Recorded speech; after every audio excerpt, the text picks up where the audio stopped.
Hello guys, ഇത് 2-3 ദിവസം മുമ്പേ എടുത്ത വീഡിയോ ആണ്. എനിക്ക് പനിയായിരുന്നു കുറച്ച് ദിവസം, അതുകൊണ്ട് ശബ്ദമൊക്കെ പോയിരിക്കൊണ്ട് വീഡിയോ ഒന്നും ഇട്ടില്ലായിരുന്നു ഞാൻ. പിന്നെ ഞാൻ അന്നേരം എടുത്തതുകൊണ്ട് ഞാൻ സ്കൂളിൽ പോയില്ലായിരുന്നു. പിന്നെ നേരെ ആശുപത്രിയിലോട്ട് പോയി പനിയായതുകൊണ്ട്. പിന്നെ ഇഷ്ടംമാതിരി മരുന്നൊക്കെ ഉണ്ടായിരുന്നു. അവിടെ നിന്ന് ഞാൻ നേരെ അമ്മമ്മയുടെ അങ്ങോട്ട് പോയി. കാരണം അമ്മമ്മയുടെ വീട് അവിടെ അടുത്തായതുകൊണ്ട് എപ്പോഴും അവിടോട്ട് പോകും. അവിടെ ഭയങ്കര ബഹളമായിരുന്നു. ഞങ്ങളെല്ലാവരും അവിടെ വന്ന കാര്യം പറഞ്ഞു. പിന്നെ ഇതാണ് എൻ്റെ അനിയൻ, മാമിൻ്റെ മോൻ. ഭയങ്കര നാണമാണ് അവന് എന്തുവാ ക്യാമറയുടെ മുമ്പ് വരാനായിട്ട്. ചിരിച്ച് മറിയുമായിരുന്നു. അവിടെ ഒന്ന് നിൽക്കും, പിന്നെ വീണ്ടും ചിരിക്കും. പിന്നെ വീട്ടിൽ വന്നിട്ട് ഡ്രസ്സ് മാറി. പിന്നെ വൈകുന്നേരത്തെ അപ്പുറത്തെ അമ്പലത്തിൽ താലപ്പൊലി കൊണ്ടുകൊണ്ട് വിചാരിച്ച് അവിടെ പോയി താലപ്പൊലി എടുക്കാമെന്ന് വിചാരിച്ച്.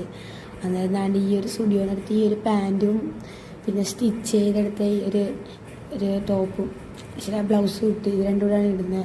പിന്നെ പോയി മസ്കാര ഇട്ട് ലിപ്സ്റ്റിക്ക് ഇട്ട് പിന്നെ താണ്ട് ഈ ഒരു മാല, ഈ ഒരു ചെറിയ മാല, പിന്നെ കണ്ണെഴുതി കൊടുത്ത് ഇത്രയുള്ളൂ. പിന്നെ ഒരു കമ്മലിട്ട് കൊടുത്ത്. പിന്നെ എന്തോ മുടിയാണെങ്കിൽ പിന്നെ ഇട്ടത്, കാരണം അല്ലെങ്കിൽ പിന്നെ ആവി എടുത്ത് രാത്രിയാകുമ്പോഴായാലും ഭയങ്കര ആവിയായിരിക്കും. പിന്നെ അത്രേ ഉള്ളൂ ഗൈസ്. അന്നേരത്തെ